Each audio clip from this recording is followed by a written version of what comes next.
Tonight on DC News Now at 5. Concerns at a Southeast DC elementary school. The details revealed in police reports and reaction from neighbors.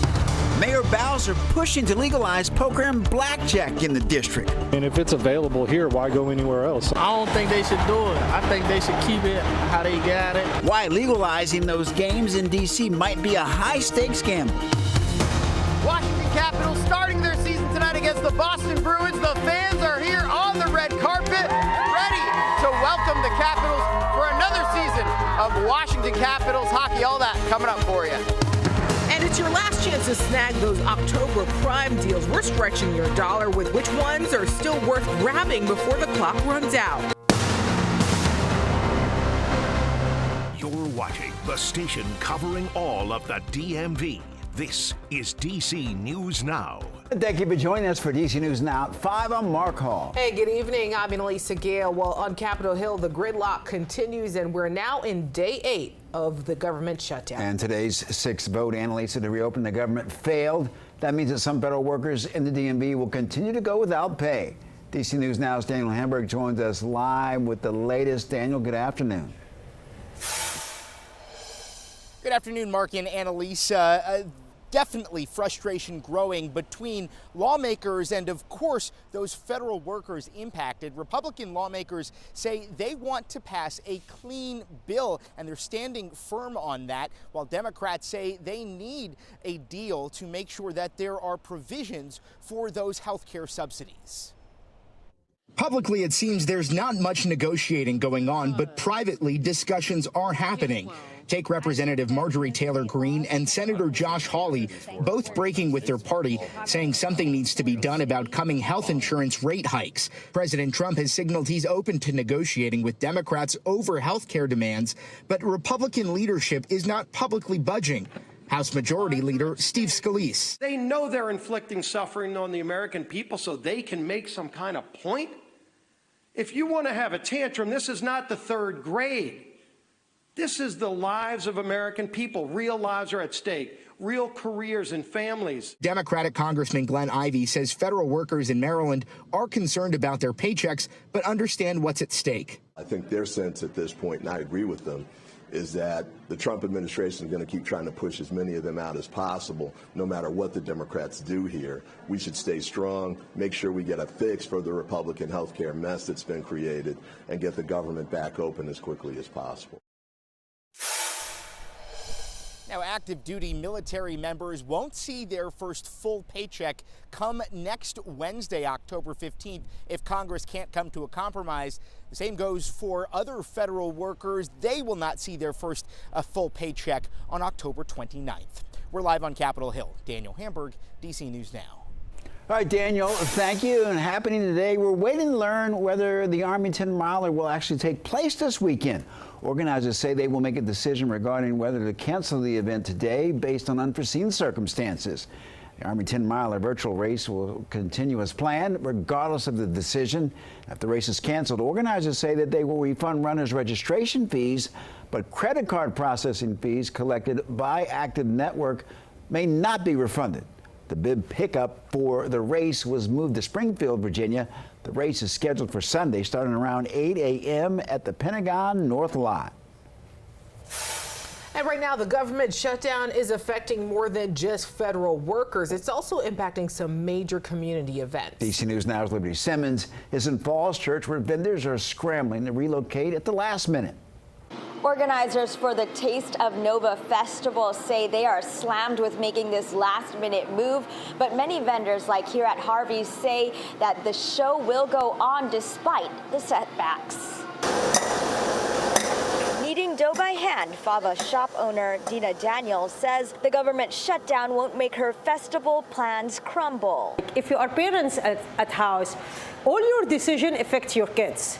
And I'm telling the government, all your decisions affecting everyone in the country. Vendors and organizers are scrambling to move the Taste of Nova to the Nova Live campus in Manassas.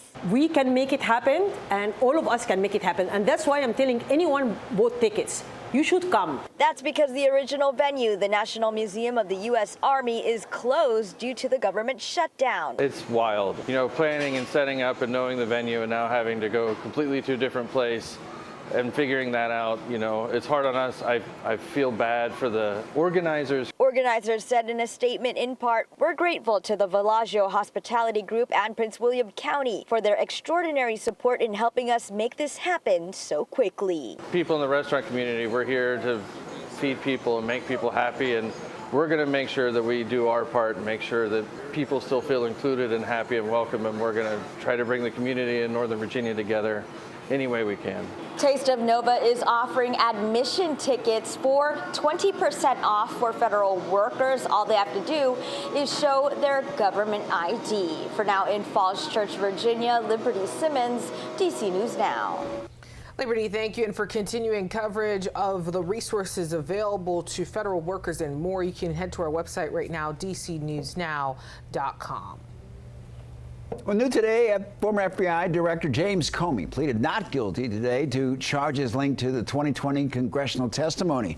His arraignment in Alexandria this morning is tied to the FBI's investigation into his testimony at the September 2020 Senate Judiciary Committee hearing. Comey's accused of lying in that hearing before the Senate Judiciary Committee, and Comey faces counts of false statements to Congress and obstruction of a congressional proceeding. Each felony carries a maximum penalty of 5 years in prison.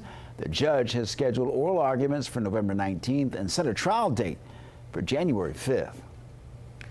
All right, meteorologist Damon Matson joining us now. And after that rain, those colder temperatures are moving in, Damon.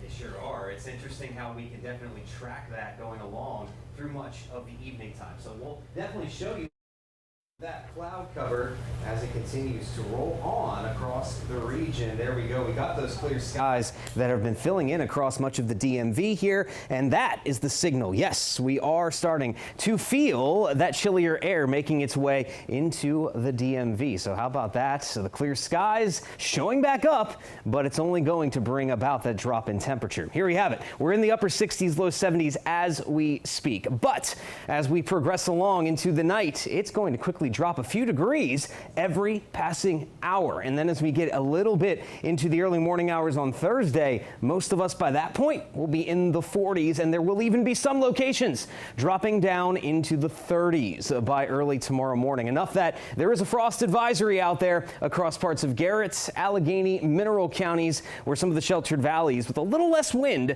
could get some frost development. Now, we're not going to see frost anywhere else likely across the region.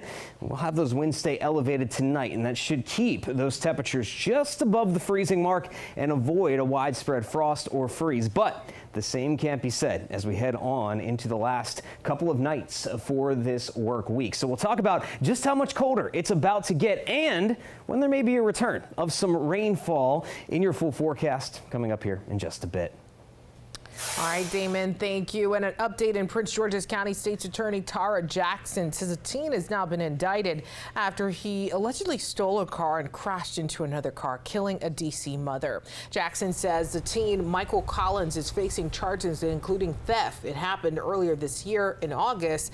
They say Collins drove a stolen car along with 3 other boys when it ran a red light and slammed into 35-year-old Shantae Canty's car, killing her. Her 2-year-old child was also in the car and taken to the hospital. Collins is being tried as an adult. The other boys are also facing some charges. Well, the driver of a commercial truck has been issued several citations after hitting a woman who was in a crosswalk this afternoon. Police responded to the King Farm area near the intersection of Redland and Elmcroft Boulevards. Rockville City Police say the commercial truck driver was at fault. We're told the woman was hit, was taken to the hospital with serious injuries. All right, turning now to sports. It's opening night for the Washington Capitals. They're just a couple hours away from the drop of the puck there at Capital One Arena against the Boston Bruins. But first, they're hitting the red carpet, which is an annual tradition right outside of Capital One, with crowds cheering them on. Sports reporter Alex Plum joins us live in their F Street. Alex, it's that time of the year for hockey in the district. Are you feeling the excitement? Yeah, we are feeling the excitement out here on the red carpet. It was pretty packed with fans all the way up to these ropes before, as every player on the Washington Capitals came through to sign autographs, do some interviews, and get ready for this exciting season of Washington Capitals hockey. We are out here on the red carpet, puck drop between these two teams at Capital One Arena, the Capitals and the Bruins, set for 7 p.m. tonight. The Washington Capitals beginning another highly anticipated season here in the district. It's always highly anticipated with the Caps, as they are a winning team year in and year out. And on this red carpet earlier, we spoke with Caps forward Nick Dowd about the excitement of this season and the expectations this team has. For you guys, obviously high expectations as always, coming off of an awesome season last year. First place in the East, Alex Ovechkin breaking that record. What is the expectation for this year, and how excited are you guys to come out and top that this year? Yeah, I mean, I think we all understand how well we played last year, and that, now that is the expectation, right? We set the bar, and we need to follow through with a better season. I think that's our goal. And we are here again on the red carpet. Caps puck drop 7 p.m. The Capitals and the Bruins. Again, a highly anticipated season for this team. Last year they were first place in the Eastern Conference. Alex Ovechkin broke the all-time NHL goal scoring record, has 897 career goals. He's 3 away from 900 now. We'll continue to follow that, and we'll follow as the Capitals chase the cup again. They want to win a Stanley Cup. They have not won one since 2018. That was their only one in franchise history. But everyone excited tonight for the season opener, Caps, Bruins. I'll have coverage tonight along with Jake Rom here at Capital One Arena all the way through game night at 11 p.m. But for now, I'll send it back to you guys reporting outside Capital One Arena on the red carpet. Alex Flum, DC News Now.